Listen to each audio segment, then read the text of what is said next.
Ito po ay nangyayari lamang minsan sa 3 taon o minsan sa 6 na taon. Kaya napaka-importante na kayo ay makibahagi dito. Liban sa ito po ay karapatan, ito rin po ay ating tungkulin bilang mamamayan. Rehistrado na ako para bumoto. Ikaw?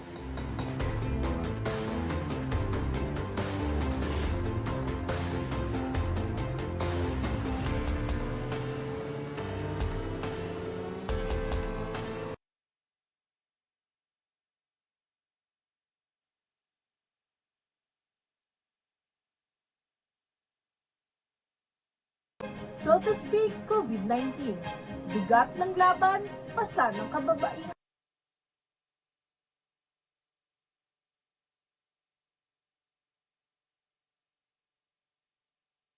Ng CLTV 36. Nais naming pasalamatan ang mga bumubuo ng UPLB Gandingan sa katatalang iginawat ninyo sa aming programang So to Speak. Nais ko rin gamitin ang pagkakataong ito upang ipahayag ang taus-pusong pasasalamat at pagpapahalaga sa lahat ng mga women health workers at mga kababaihan sa mga komunidad. Mula sa pangangalaga sa kanilang mga pamilya hanggang sa pangunguna sa iba't ibang larangan, hindi matatawaran ang serbisyo at sakripisyo ng mga kababaihan sa pagsugpo sa pandemyang ito at pagharap sa mga hamon ng maling pamamahala. Madalas, hindi lang oras, galing at kaalaman ang kanilang iniaalay, kundi maging ang kanilang sariling buhay. Kayo ang aming inspirasyon upang patuloy na tumugon sa mga hamon ng panahon. Makakaasa kayo ng CLTV 36 ay patuloy na magiging tulay upang maiparinig ang saloobin ng taong bayan, lalo na yung mga walang boses sa ating lipunan. Maraming salamat sa Gandingan at sa mga tagapagtangkilik ng aming istasyon. Salamat po.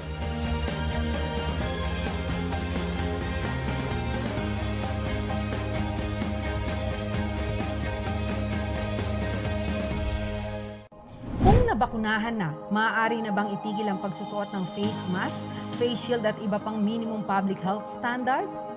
Kahit na maaaring maprotektahan ka ng bakuna mula sa symptomatic at moderate severe COVID-19, maaari ka pa ring mahawa at makahawa. Ipagpatuloy ang minimum public health standards para sa karagdagang proteksyon sa sarili at mga mahal sa buhay. Ugaliin pa ring magsuot ng face mask at face shield. Madalas na maghugas o mag-sanitize ng kamay.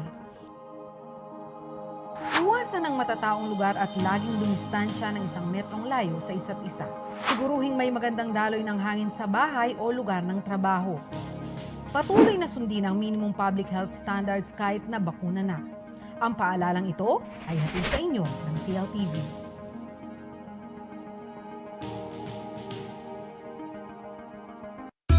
A man who doesn't sit around waiting for things to happen. He always rises from the challenges. Be inspired with Ryan Patawaran on Biz Insider. Got it from Project Pizza Hub? Don't worry if your pizza gets cold. It will always be delectable.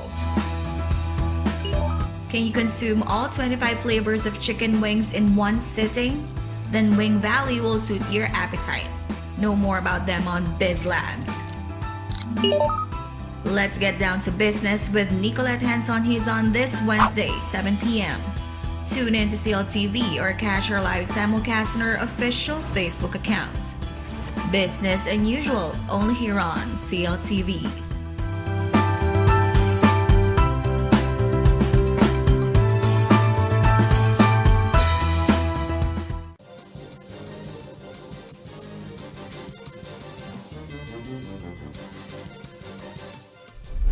Narito na ang mga malalaking balitang Central Luzon ngayong araw. 70% dining capacity sa mga restaurant sa Pampanga, pinayagan ng Provincial IATF. Mga sementeryo sa bansa, pansamantalang isasara mula October 29 hanggang November 2. Roll-out ng bakuna para sa kabataan ng Mabalacat City, nakatakda ng simulan, pasilidad pampaaralan gagamiting vaccination sites. At sining at kulturang Kapampangan, tampok sa virtual dance recital ng Sinukuan, Kapampangan.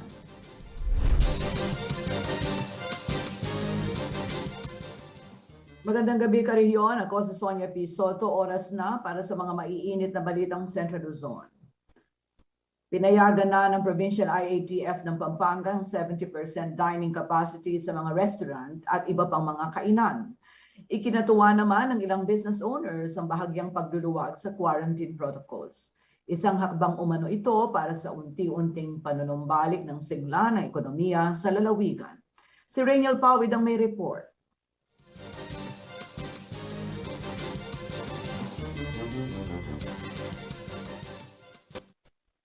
Umaga pa lang ay abala na ang restaurant supervisor na si Mads Dizon.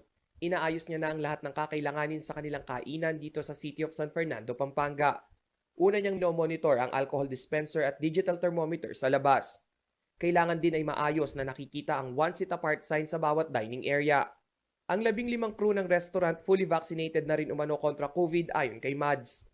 Sa halos 2 taong paghihigpit bunsod ng pandemya, talaga namang naging matumal umano ang pasok ng mga nagda-dine-in na customer. Kaya naman laking tuwa nila ng pahintulutan na ng Pampanga Government at Provincial IATF ang 70% dining capacity sa mga kainan. 70% means talagang magbo-boost na yung sales namin. Lalo na ngayon, pwede na mag-accept sa function hall. Nakapaloob din sa Executive Order 17D-2021 na maging ang mga non-resident ng lalawigan ay maaari nang bumisita o pumasyal basta't sila'y fully vaccinated. Walang sintomas ng COVID-19 o may maipakikitang local o foreign vaccination card. Malaking bagay raw ito sa mga resort owner tulad ni Rosita Torres mula sa Barangay Panipuan sa siyudad San Fernando. Higit 2 taon na umanong matamlay ang bilang ng mga pumupunta sa kanilang garden resort. Yung nga po, mahina po. Halos mga 10% na lang. Umaasa naman si Rosita na sa darating na mga araw ay mas luluwag pa ang quarantine status kung patuloy na bababa ang COVID cases sa buong bansa. Kailangan dito yung mga bata dahil pag wala na, hindi yung pinapasok yung bata, alis na yung customer. Dahil nakapailalim pa rin sa modified GCQ ang Pampanga, bawal pa rin lumabas ang mga 15 years old below at 65 years old pataas. Dahil kahit papano'y malaki na ang tsansang tumanggap ng mas maraming bisita, tuloy-tuloy na ang paglilinis sa resort ni Rosita. At maging ang mga room accommodation, inayos na rin ang mga pagitan sa oras na may mag-check-in. Ipinaalala naman ng Provincial IATF na hindi pa tapos ang pandemya at nandyan pa rin ang banta ng COVID-19 transmission. Sinusubukan umano nila ang iba't ibang ligtas na pamamaraan upang kahit papaano'y magbalik sigla ang ekonomiya ng probinsya. Base sa October COVID report ng Pampanga, umabot na sa 47,130 ang kumpirmadong kaso sa lalawigan. 2,190 ang active cases. 2,466 ang namatay at 42,474 ang gumaling na. Rainiel Pawid, CLTV News. Ipinag-utos ng Department of Interior and Local Government ang pansamantalang pagsasara sa mga pribado at pampublikong sementeryo sa buong bansa ngayong undas. Kailangan umanong maiwasan ang pagdagsa ng mga tao sa mga libingan na posibleng magpataas lalo sa kaso ng COVID-19 sa bansa. Narito ang report.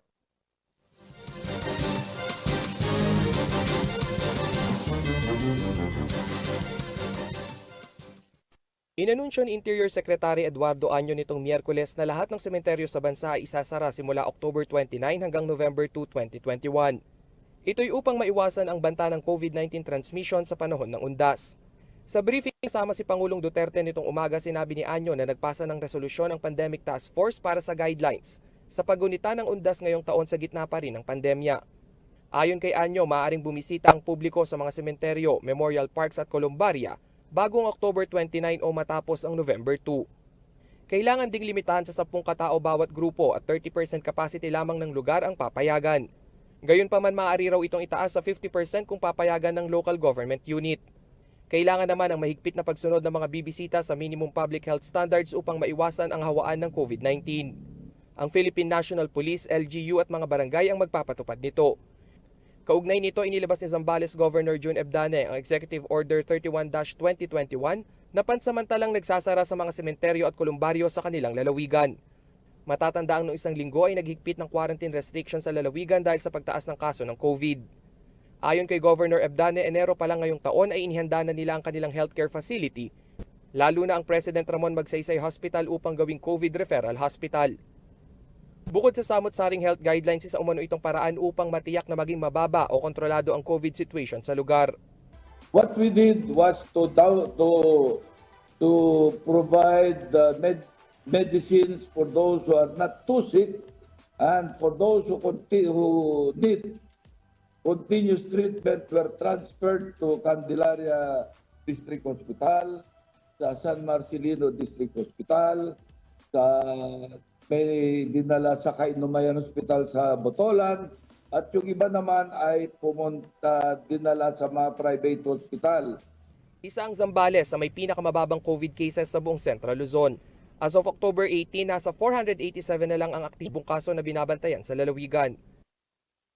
Rainiel Pawid, CLTV News. Labas sa kamay na ng kapulisan ang 3 most wanted persons sa Central Luzon. Nakakuhanan din ang mga ito ng 3 loose firearms. Samahan natin si JM De Jesus sa kanyang pagroronda sa rehiyon.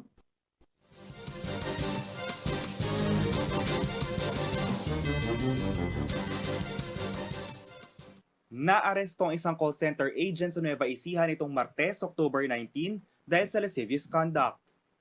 Kinilala ang suspect na si Jenner Dofredo, 23 years old, at may address na Mandaragat Street, Navotas City, Metro Manila.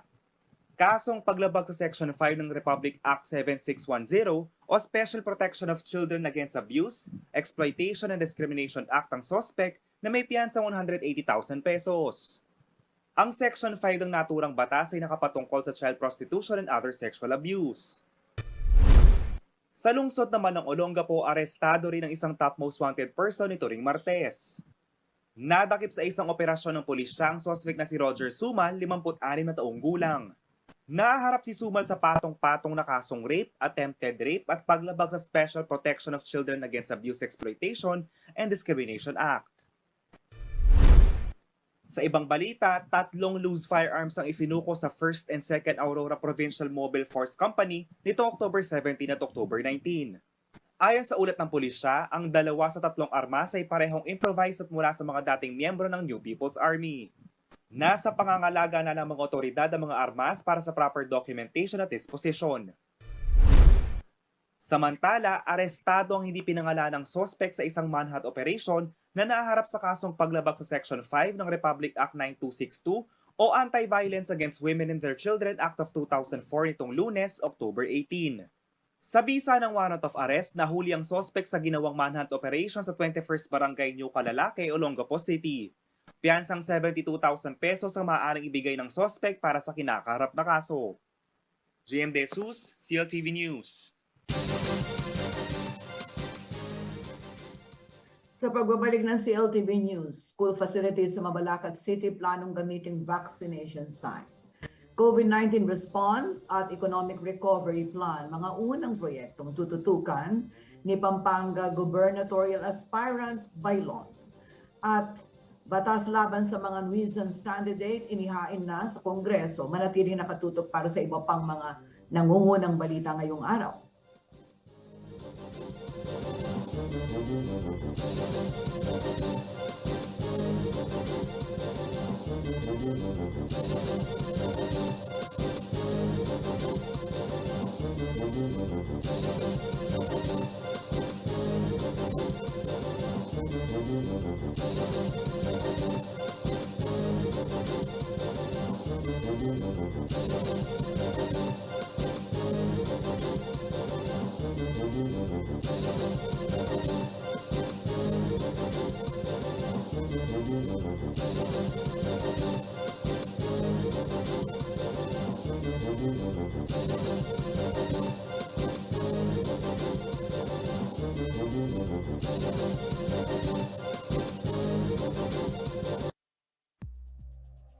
This program was brought to you by Shore 360.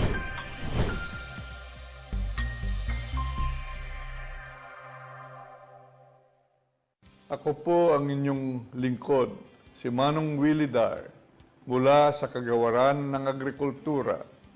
Akin po kayong inaanyayahan na tumutok sa Agri-Balita, Central Luzon, dito sa CLTV 36 upang maging updated sa mga balitang magsasaka at mangingisda.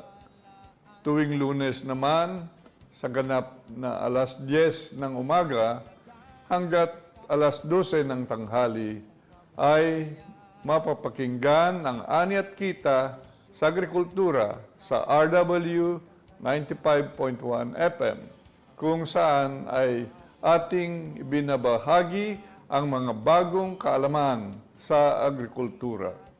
Patuloy na makilahok sa mga programa ng Kagawaran ng Agrikultura upang ating makamit ang masaganang ani at mataas na kita para sa lahat. Maraming salamat po.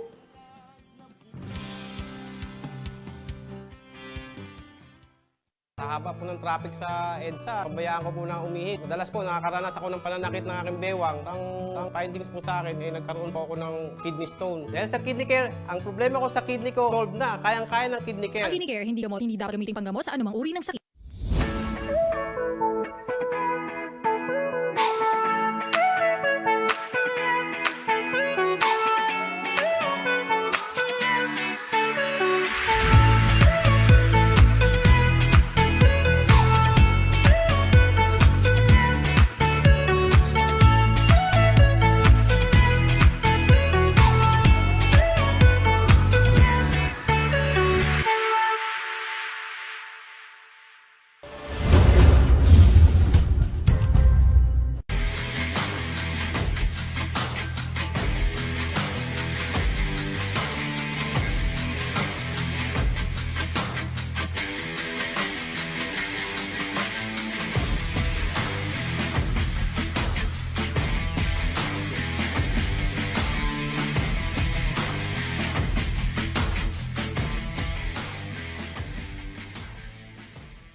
Ang wasto at regular na paghuhugas ng kamay ay ang pinakamabisang paraan para makaiwas sa COVID-19. Sundin lamang ang mga simpleng hakbang. Hugasan ang inyong mga kamay gamit ang sabon at tubig. Kuskusin mabuti ang inyong mga kamay. Magsimula sa palad hanggang sa pagitan ng mga daliri at likod ng kamay. Gawin ito sa loob ng 20 segundo. Panlawang mabuti ang inyong mga kamay at patuyuin ito gamit ang malinis na tuwalya. Laging tandaan, ang tubig ay sandata laban sa COVID-19. Ugaliing maghugas ng kamay sa wastong pamamaraan. Ang paalalang ito ay hatid sa inyo ng Prime Water.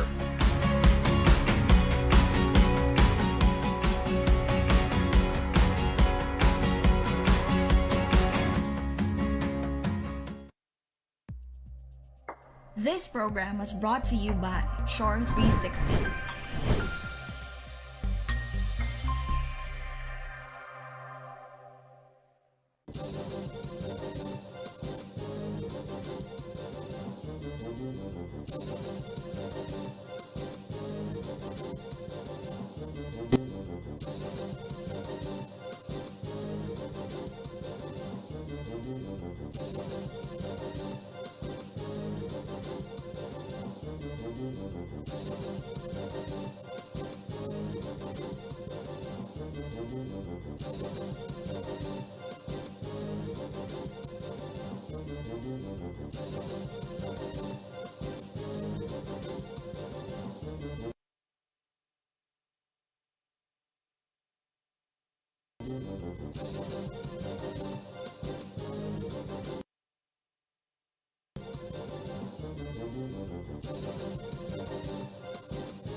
Nagbabalik ang CLTV News at sa iba pang mga nangungunang balita. Nakatakda ng i-roll out ang anti-COVID vaccination sa mga kabataan sa Mabalacat City. Inihahanda ng ilang pasilidad pampaaralan upang maging vaccination sites. Kailangan umanong ihiwalay ang pagbababakuna sa mga kabataan upang hindi magkaroon ng kalituhan sa dati ng sistemang pinaiiral sa pagbabakuna sa mga priority sector. Narito ang report.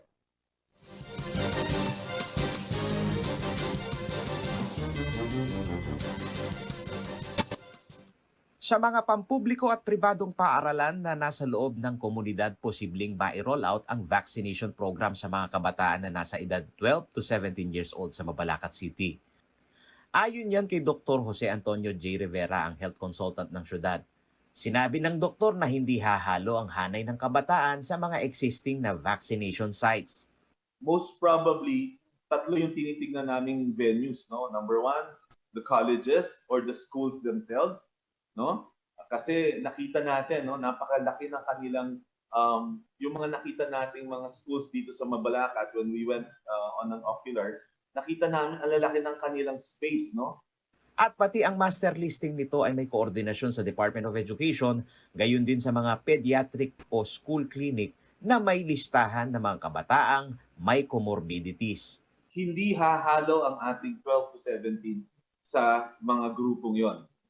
Ginawa natin sila sariling cell nila, sariling lugar nila.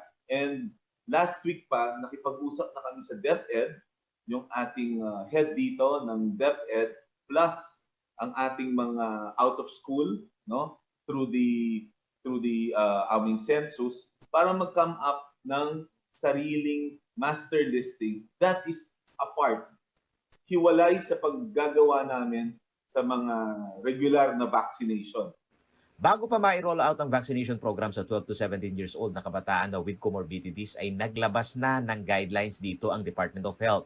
Pasok pa rin ito sa A3 group. Ilan sa mga requirements ay ang mga sumusunod: informed consent ng magulang o guardian bago babakunahan, supply availability ng LGU sa mga bakunang Pfizer at Moderna na tanging binigyan ng FDA o Food and Drug Administration ng Emergency Use Authorization o EUA para sa 12 to 17 years old, at medical clearance mula sa doktor. Ayon kay Dr. Rivera, upang hindi naliligaw ang mga magulang na aalalay sa kanilang mga anak na pababakunahan na may iniindang karamdaman, gagawin nilang sentralisado ang access ng mga doktor na pedya para magbigay ng standard medical clearance. Gaya ng sabi ng DepEd, ng DOH, uunahin yung may mga comorbids. So, kailangan itap rin namin yung aming mga pediatrician na nandito sa Mabalacat City para aware sila. Hindi tayo magkagulo. Bago i-roll out, alam nila, either we give them a template of a certificate na kailangan gawin. Kasi yun ang nakita nating delubyo or konting dilema dun sa ating mga adult with comorbids. Samantala, ang pakikitungo sa pagbabakuna sa mga kabataan ay alinsunod na rin sa general assessment ng DOH at DepEd sa pagkasanang muling pagkakaroon ng pilot face-to-face classes sa bansa. Sa pulong balitaan ng DepEd kahapon, binabanggit na out of 638 na eskwelahan sa buong bansa, 59 na ang nasuri ng DOH at DepEd na maaring maisali sa face-to-face classes. Habang sa pilot testing, inaasahan ng 100 public schools at 20 private school ang inaprobahang magsimula sa pilot face-to-face classes. 100 po na public school at 20 pribadong paaralan ang pinayagan na makapag-umpisa. So, batay po sa isinumiti nating listahan na kinapapalooban ng 638 schools, ay 50 po dito ang nasuri ng DOH na maaari pong isama dito sa ating initial na pagpapatupad ng pilot face-to-face. Sinabi naman ni DepEd Secretary Leonor Briones na ang pilot testing ng face-to-face ay hindi mangyayari na araw-araw ang pagpasok. Maaaring magbago man ang kurikulum pero tiyak na blended learning system pa rin umano ang ipaiiral. At sa mga bumabatiko sa DepEd kung bakit 1 buwan ang itinatagal ng pilot testing, sagot ng kalihim, hindi ura-urada ang pagbubukas ng face-to-face classes na maraming aspeto silang isinasangguni. Paolo G. Santos, CLTV News.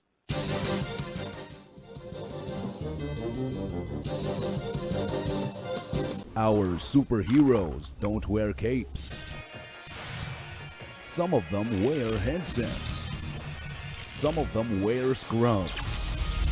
Some of them wear hoodies. Some work in offices and some at home. Everyone wears a smile. If you are conscientious, focused, and willing to give an opportunity a go, we want you. Join the superheroes of Shore 360. Apply at jobs360.com.ph.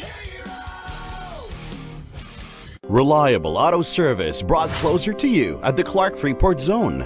Laos Auto Services, your professional multi-brand service center, is right in your midst. It offers general jobs for repair and maintenance, body paint and detailing, collision repair and body works. Laos Auto Services at Clark Freeport is backed up by highly trained technicians, specialists in auto paint, detailing, body works and collision repair. Laos Auto Services, your professional multi-brand service center. Open Monday to Saturday from 8:30 a.m. Located along Manuel A. Rojas Highway, Clark Freeport Zone. For inquiries, contact 045-499-8080 or 0908-819-8080.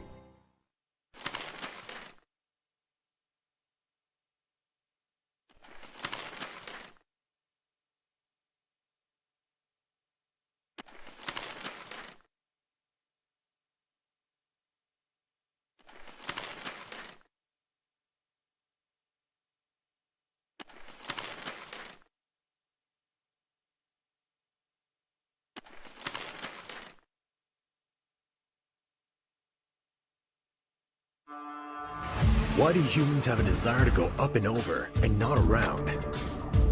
For some, it's not just about going against the tide, but also being over their doubts about the world and knowing that they can make it better. Truth is, we go up and over what's ahead of us so we can overcome the biggest obstacle, ourselves. New Ford Ranger FX4 Max. Live the Ranger life.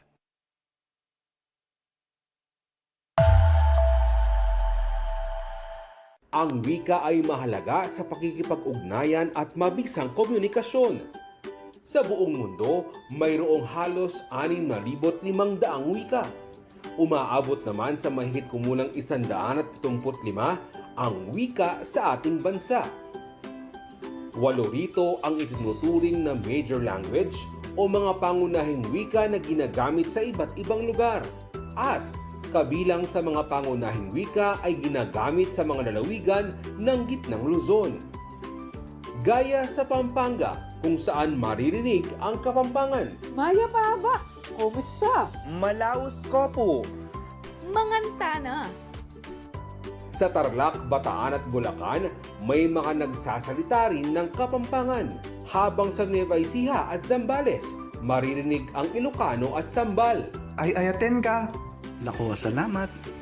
Kasiguranin naman ang wika sa bayan ng Kasiguran sa Aurora at wikang agta ang ginagamit ng mga katutubo sa mga bulubunduking lugar.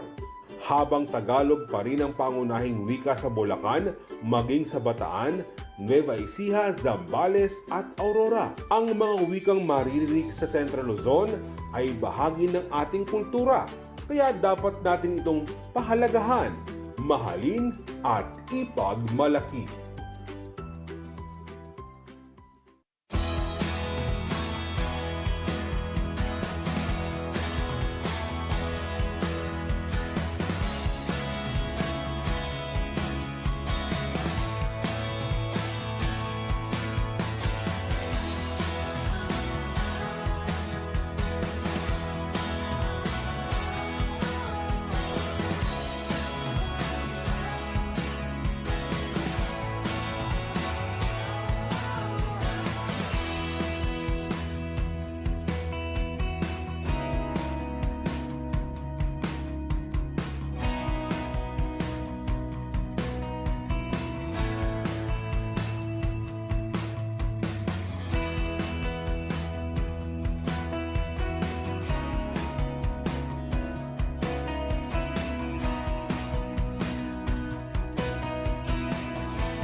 Nagbabalik ang CLTV News at sa iba pang mga nangungunang balita.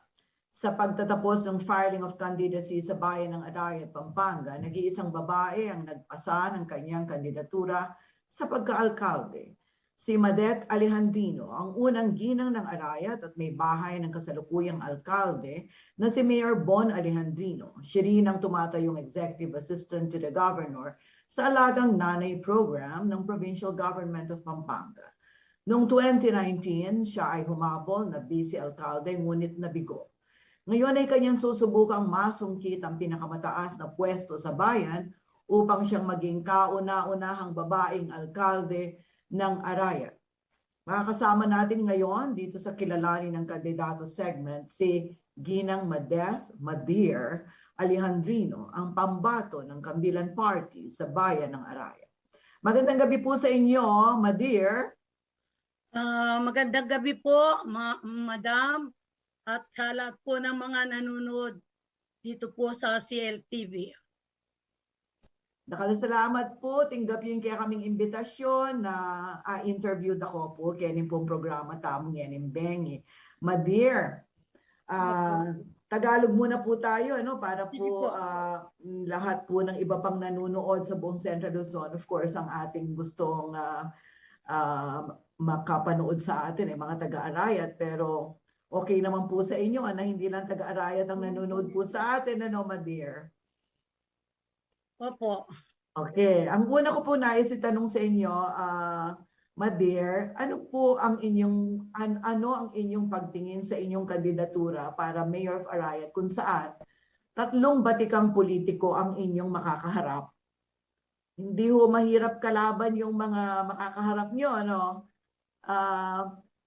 alam ko po napaghandaan nyo yan at buo ang loob ninyo, pero syempre kung tatlong mabibigat at batikang o veteranong politiko inyong makakaharap, hindi ho magiging madali ang inyong laban. Madir, ano po masasabi nyo po dito? Gaya po ng sinabi nyo na hindi po sila madaling kalaban, gawa ng mga veterano na sila. Pero ang masasabi ko lang po, siguro advantage po tayo sa kanila gawa ng nag-iisa po kung humahabol na alkalde ng bayan namin. At sila po, ang aking mga katunggali, hindi lang po sila tatlo, Madam, kundi po 4. Bali 5 po kami. Okay, 5 kayo. So yun pong, so 4, puro lalaki ho yan, Opo.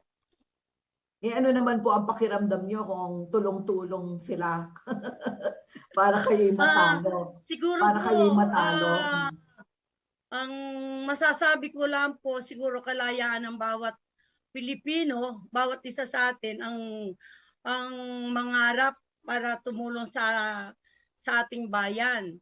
At ang masasabi ko lang po, hindi naman po ako nakikipaglaban po sa kanila, kundi ang gusto ko lang po ay ang makatulong po sa aming mga kababayan, yung nasimulan po ng aking asawa, idiretso serbisyo para sa taong bayan. Okay. So, Madir, kayo po ay sabay na tatakbo ni Mayor Bon, hindi ho ba? At pagkatapos, meron pa yata kayong mga anak Hindi po, nag-withdraw na po yung mga bata. Nag-withdraw na po. So, kayo na lang po dalawa ni Mayor Bon at magpapalit po kayo ng pwesto. Opo. Hindi magpapalit po kasi hindi pa po kasi ako nag vice mayor. Kaya bali papalitan lang po natin siya bilang alkalde ng aming bayan. Tama. Hindi pa kayo nag-vice mayor pagkat nung nakaraang nagkamali ako doon, sorry.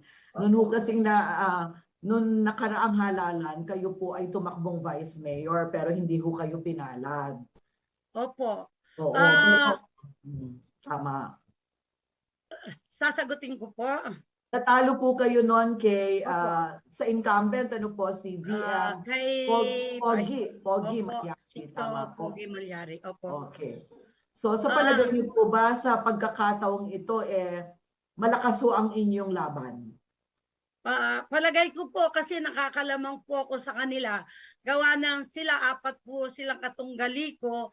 Ako po, mag-isa lang po ako. Sa dami po siguro ng mga kababaihan, katulad nating mga kababaihan, mas lamang po ako. At siguro, nung pong natalo ako bilang Vice Mayor, siguro hindi po tayo pang Vice Mayor, kundi pang Mayor. Ang ganda ng tinura ninyo. Talagang yung fighting spirit talaga. Kitang-kita, Madir. Ito pong inyong tinura na ito, ibig sabihin talagang handang-handa talaga kayo. Talagang itong inyong pagtakbo na ito at ang pinupuntahan lang nito ay tagumpay, no? At gusto talaga ninyong mamuno sa bayan ng Arayat. So, kumusta naman ang magiging relasyon kaya ninyo? Halimbawa naman, pagpalagay na ho natin, pareho kayong sinuwerte ni Mayor Bon. Kayo ang mayor, siya ay vice mayor. Hindi ho kaya maapektuhan ang inyong relasyon? Palagay ko po hindi. Lalo po siguro pagtitibayin kung kaming mag-asawa ay papalarin po bilang mayor at vice mayor ng ating bayan. Gawa po na dama na, kumbaga po sa pamilya, kumpleto may ama ng tahanan, aligid ng tahanan, at may ilaw ng tahanan. Yun po siguro, kung ikukumpara mo sa pagiging nanunungkulan o namumuno ng ating bayan, at sa loob po ng 8 taon mahigit na nagserbisyo po ang aking asawa bilang mayor, ay nakasuporta na po tayo at hindi na po ako kailangan panturuan. Dama ko na po kung ano ang damdamin at ano ang problema ng aming bayan. Okay. Madir, sa inyong pagkabigo na talunin si Vice Mayor Pogi Malyari noong nakarang halalan, meron ho kayo siguradong mga natutunan na mga leksyon, na inyong ang mga leksyon na ito ang siyang gagamitin ninyong mga karanasan at kaalaman para nang sa ganon hindi na maulit kung ano man yung mga naging pagkakamali nung nakaraan. So, ano po ba kaya ang natutunan ninyo sa nakarang halalan? Ang natutunan ko po yung tumanggap ng pagkatalo at ang mabigyan po ako ng ating governor na ibigay pagkatiwalaan po tayo sa napakabigat na responsibilidad bilang executive assistant to the governor ng aming pumbayan bilang alagang nanay.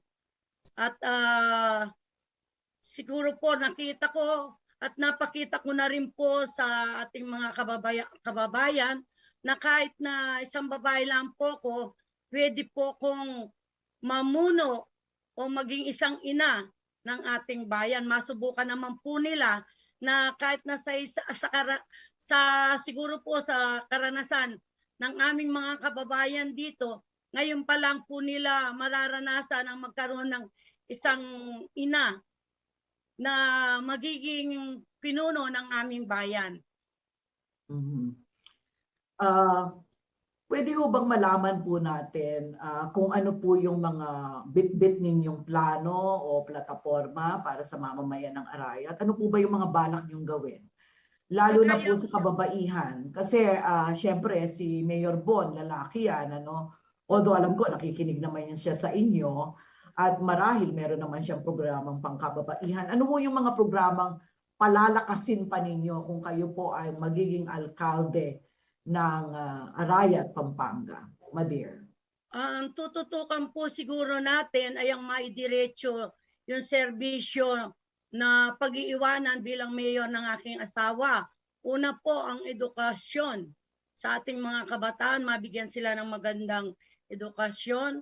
At pangalawa, ang matutukan po natin, maturuan sa tamang paghahanap buhay at matulungan po ng ating mga kababaihan ang kanilang mga haligi ng tahanan upang mapaunlad po nila ang kanilang pamumuhay at mabigyan ng magandang kinabukasan ang kanilang mga anak.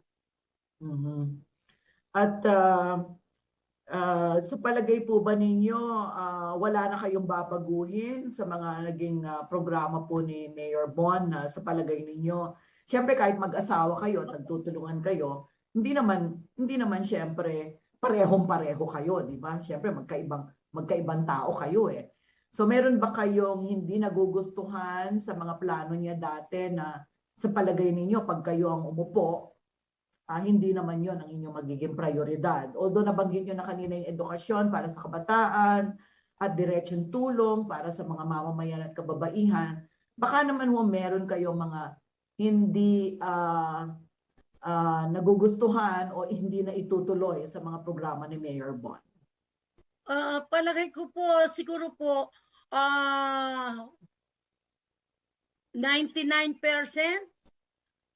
na wala po akong babaguhin, kundi yun lang pong dagdagan at idiretso sa mamamayan yung dire-diretso serbisyo. At yung pong nasabi ko din po, yung sa mga kababaihan, lalo-lalo na po yung mga solo parents, at siyempre ngayon po pandemic, masigit po tayong kailangan ng mga kababaihan.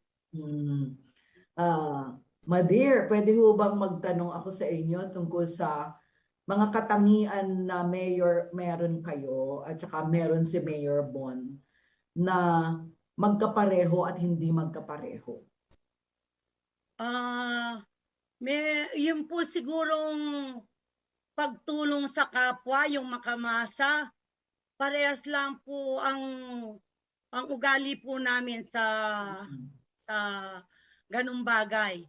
At ang una po sa lahat, yung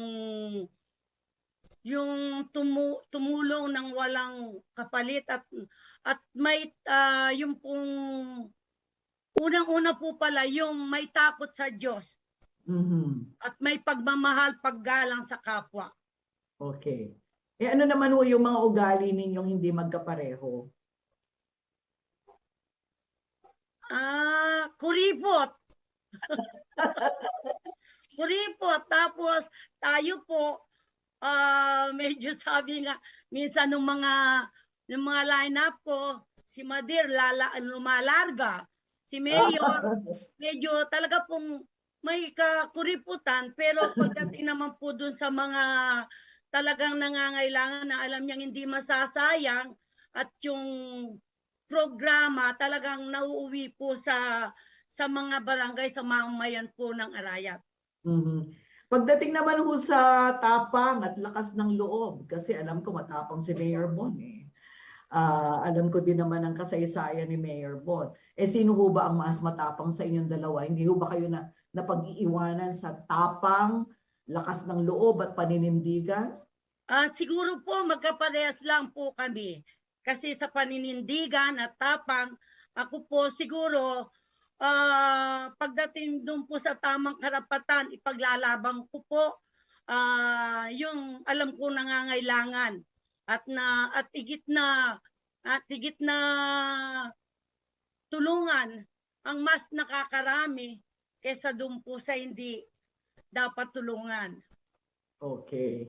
So, meron ho ba kayong mensahe na gustong ipaabot sa mga taga-Arayat ngayong gabi, Madir? Nasa inyo po ang pagkakataon. Opo.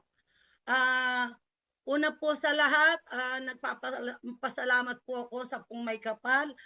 Pangalawa, sa binigay po nilang suporta at tiwala sa loob ng 3 termino ng aking asawa. Sana po bigyan din po nila ako ng pagkakataon na ipakita sa kanila na kahit na isang babae lang po ako, kaya ko po silang ipaglaban. At yung pong magkatuwang po kaming mag-asawa, dalawa po kami at hindi na po siya nag-iisa, kundi dalawa po kaming ididiretso ang serbisyo sa aming mga kababayan. Okay, Madir. Huwag niyo po sasabihin na babae lang kayo. Babae kayo. Hindi babae lang. May puso. Diba? Maraming salamat po sa inyo, my dear. Good luck po sa inyo. Pangadida ko po, mimingat ko po. Dakala salamat. Salamat po at dakala salamat din po kayo at dininan nyo ko pong pagkakataon at panahon para po payabot ko karen pong kabalen mi. Intaos pusong magpasalamat po karela. Dakala salamat Mimingat po. kayo rin po. Mimingat kayo po. Sa pagbabalik ng CLTV News. Sining at Kulturang Kapampangan, tampok sa virtual dance recital. Manatiling nakatutok at magbabalik ang CLTV News.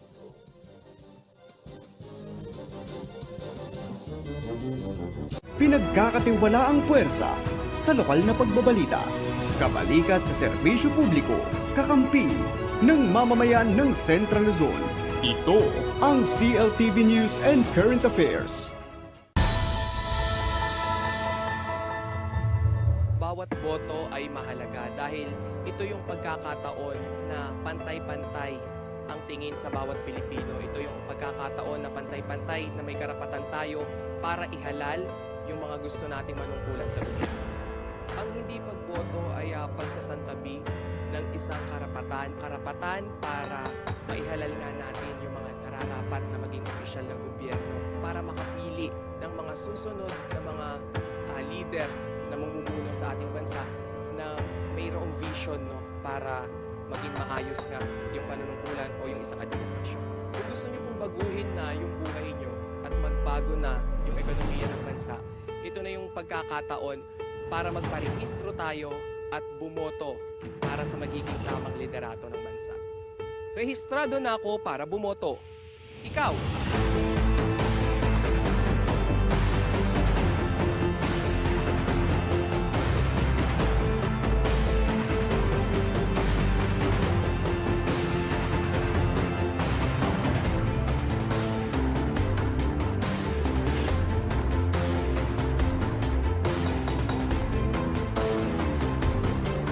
Magandang araw! Maya Payaldo mga Bataenyo! Mapapanood ang Central Luzon TV36 sa Bataan sa pamamagitan ng ating cable partners. Mabuhay Cable TV Analog Channel 57. Bataan Space Cable Network Analog Channel 43. Central Luzon Cable Television Network Analog Channel 75. Analog Channel 66. At Digital Channel 36. Malasimbu Cable TV Corporation Analog Channel 41. Hermosa Cable TV Company Analog Channel 71. Kaibigan, tutok lang sa Central Luzon TV 36.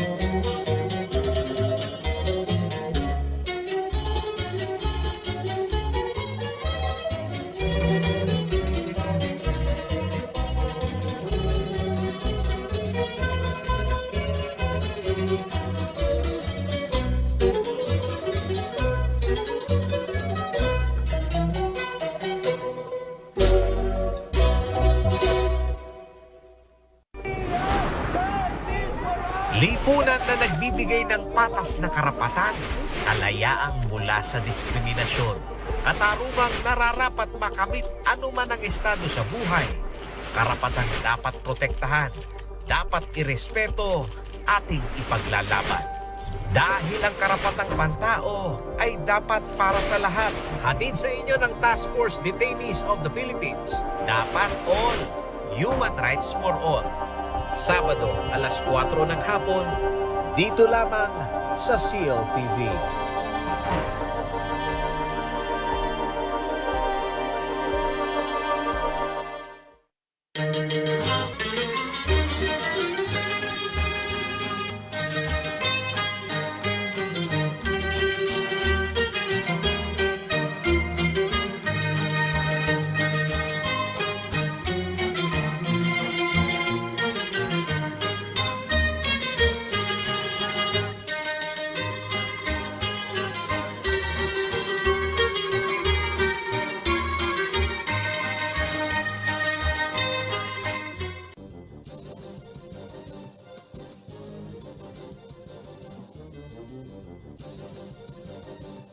Nagbabalikan si LTV News at sa iba pang mga nangungunang balita.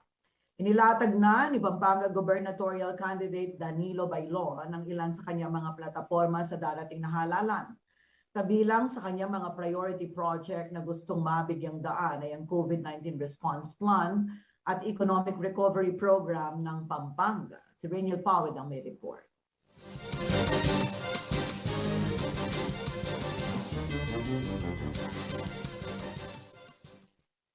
Naging usap-usapan noong unang linggo ng Oktubre ang ginawang paghahain ng kandidatura ni former Candaba Mayor Danilo Bailon para sa pagkagobernador ng Pampanga.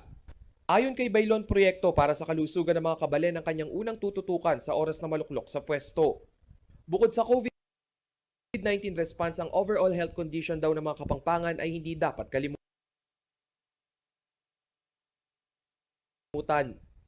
At paigtingin natin yung ating mga district hospital, no? Katulad ng mga bagong equipments, yung mga dialysis center, no? Kasi ngayon ay nakipag-partner lang tayo sa private eh. Pero kailangan may sarili talaga. Yung kinakailangan na magkaroon tayo ng mga additional building sa bawat distrito natin, ay gagawin natin para makatulong lang sa pangangailangan ng mga may sakit. Batid din umano ni Bailon ang kahirapan na nararanasan ng ilang kabalen na nawalan ng hanap buhay o trabaho dahil sa COVID-19 pandemic. Kaya naman inilunsad niya ang Pandemic Food Distribution Program kung saan nakatanggap ng bigas, manok at grocery packs ang ilang mamamayan na apektado ng pandemya. Isiguradad natin ang pagkain ngayong pandemya. Pangalawa, dapat ay mabaksina na lahat ang mga Kapampangan. Nang sa ganon, malaya na silang makapaghanap buhay, malaya silang humanap ng makapagnegosyo ng maliliit. Nais din umano makagawa ni Bailon ng maraming trabaho para sa mga Kapampangan. Dapat din daw na mamonitor ang ilang aktibidad na nagpapahirap sa mamamayan. Nababaon pa ang ating mga kababayan sa utang, nababaon pa sa nabebenta pa yung kanilang mga ari-arian, nagkakaroon ng kaguluhan sa pamilya, may nagnanakaw na, may nagpapakamatay pa dahil sa mga online sabong na yan. Kaya yan ang pakikiusapan natin na sana iwasan nila yan at kung talagang nakaka-apekto na sa pamayanan, meron naman nakarapatan ng isang chief executive na paalis yan. Taong 2016 nang mahalal si Bailon bilang alkalde ng Candaba. Siya rin ang nagmamay-ari at founder ng Danway Food Processing Corporation at Danway Missionaries na higit 2 dekada nang nagsasagawa ng relief operations sa buong bansa. Samantala, makaharap ni Bailon sa 2022 gubernatorial race si incumbent Pampanga Governor Dennis Pineda. Ang Pampanga isang kilalang vote-rich province na may higit 1.4 million registered voters. Rainiel Pawid, CLTV News. Panahon na umano bang papanagutin ng mga nuisance candidate na palagi ang naghahain ng kandidatura kahit sila'y walang malinaw na plataporma at hindi naman aktibo pagkatapos magpasa ng Certificate of Candidacy. Inihain ni 3rd District Representative Ria Vergara ng Nueva Ecija ang isang House Bill na naglalayong bigyan ng tiyak na parusa ang mga idedeklarang nuisance candidate. Narito ang ulat ni Paulo G. Santos.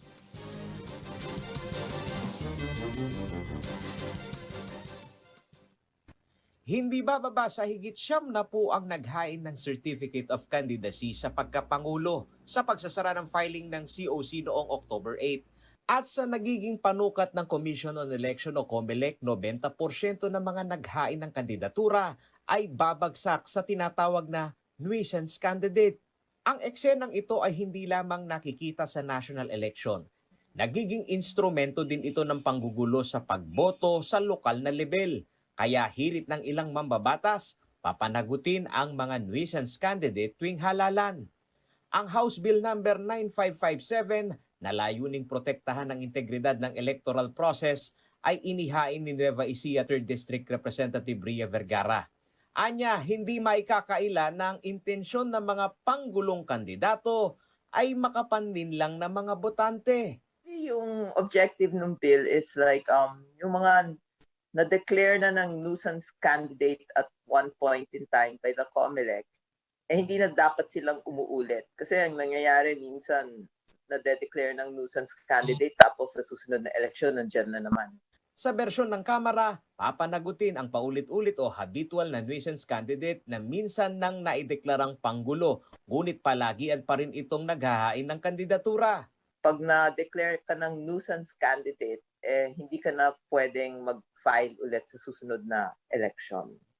And there are penalties, financial penalties that will be imposed if the bill passes, kasi nasa lower house lang to eh. Hindi bababa sa 100,000 piso ang iminumungkahing penalty sa nuisance candidate at sa maituturing na kakutsaban nito sa paghain ng kandidatura. Sa umiiral na batas ng Section 69 ng Omnibus Election Code, walang fine o penalty na ipinapataw sa mga panggulong kandidato. Pero sakaling ito'y maisabatas, bukod sa financial penalties, may kulong din na ipinapanukala ang Kongreso. Samantala, para sa mambabatas, may dalawang mukha naman umano ang rules ng COMELEC sa substitution. Maaaring opsyon ito para sa mga undecided pa na kandidato, ngunit nagdudulot din ito ng kalituhan sa mga botante kapag lumitaw na ang mga bagong pangalan na inakalang hindi hahabol. So, for me, at that, mga ganyan, justifiable yan. Yung mga reasons na you're still weighing the options. But again, now, it's being used to confuse, mislead, kung sino-sino lang ang magpa-file, tapos sa November 15, makikita mo yung talagang sino ang tatakbo. I think it's a democracy if elected officials, elected candidates like to use it. Siguro dapat maging indication yan sa mga botante, anong klaseng kandidato ang tumatakbo. Bukod sa absolute ban on substitution by political parties na inihain naman ni House Deputy Rufus Rodriguez ng Cagayan de Oro City, gumugulong na rin sa naturang panukala ang restoration ng old rule na inire-require na otomatikong pag-resign ng mga incumbent officials matapos maghain ng kandidatura. Paulo G. Santos, CLTV News. Tampok ang sining at kulturang Kapampangan sa ipapalabas na virtual dance recital ng Sinukuan Kapampangan at ng Cultural Center of the Philippines. Isinalang sa 2 araw na dance workshop ang mga performer upang mabuo ang 4 na sayaw na hango sa kabuhayan at tradisyon ng ilang mga bayan sa Pampanga. Narito ang report ni Jennifer Salenga.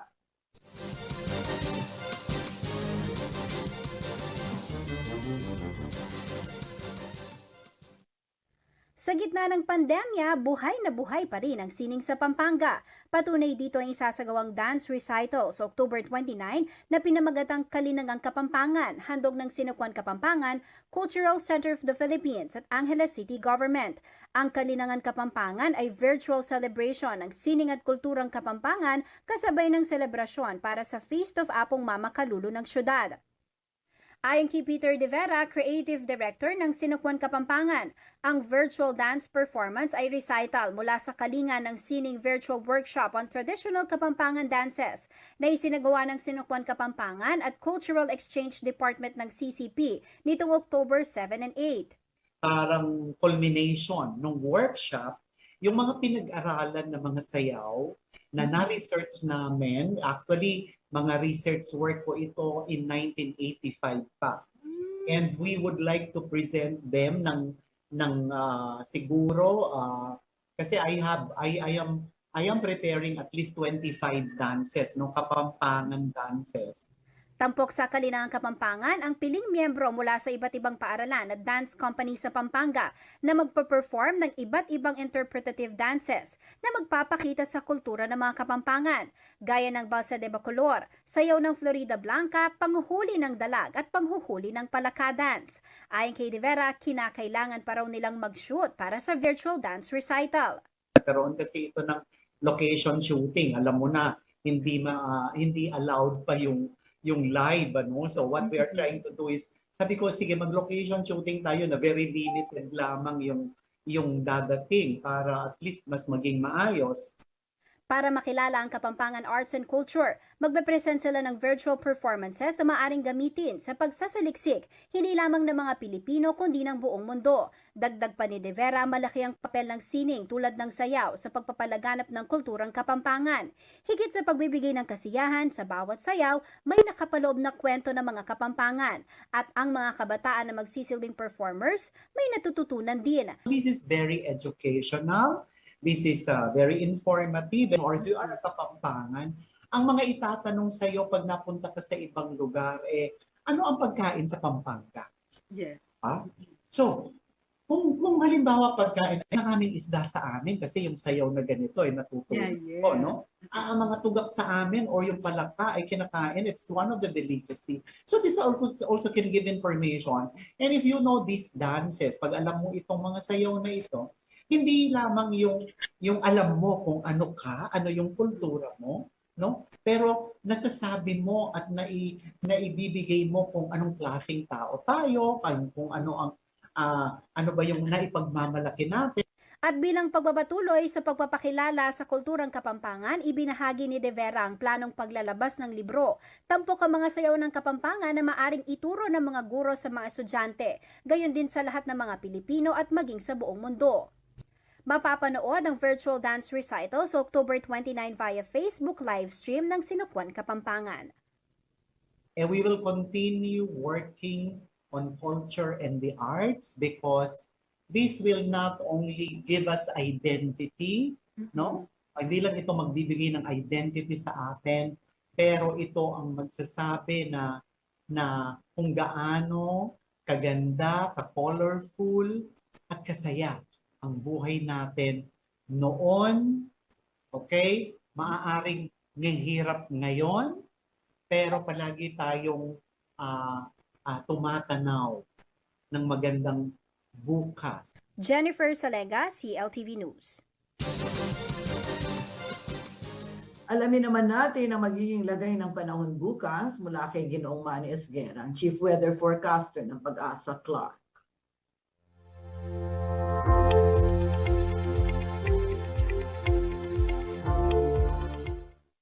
Narito po ang magiging taya ng panahon sa susunod na 24 oras. Northeasterly surface wind flow pa rin po nakaka-apekto dyan sa may extreme northern Luzon. Ibig sabihin niyan ay nandyan na po yung medyo mahina pa na hanging amihan o northeast monsoon. Kaya naman po ang Batanes at ang Babuyan Island ay magkakaroon po ng bahagya hanggang sa kuminsan ay magiging maulap.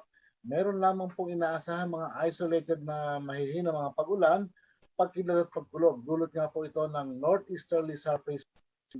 Samantala po ang Metro Manila at nalalaming bahagi ng bansa, kasama na po ang Pampanga, ay bahagya din po at kuminsan ay magiging maulap. Ay inaasahan lamang pong mga isolated rain showers at thunderstorms sa bandang hapon o gabi. So pinag-iingat pa rin po ang lahat. Ito po ay dulot ng localized thunderstorm. Sa ngayon po medyo maaliwalas po ang panahon natin. Wala pa naman po tayong nakikita ibang weather system, maliban lamang po dito sa northeasterly surface wind flow na yung hanging amihan po unti-unti na bumababa at lalakas na rin po yan sa mga susunod na araw. So pinag-iingat po ang lahat. Magandang gabi po. At yan ang mga balitang nakalap ng CLTV News. Para sa karagdagang detalye, maaari niyong i-follow ang aming social media pages. Facebook at CLTV 36 Official at CLTV 36 News. Para sa Twitter at Instagram, makikita niyo yan sa ating screen. Kung nais ninyong balikan ang mga programa ng CLTV, pwede niyong bisitahin ang aming YouTube channel at ang aming website. Mapapanood din ang mga programa ng CLTV nationwide via Signal Channel 115 at sa ating 39 cable partners sa buong Central Luzon. Kasama ang buong pwersa ng CLTV News and Current Affairs, ako si Sonia P. Soto. Maraming salamat. Mga karehiyon, 60 days na lamang at Pasko na. Pasko na, Choy.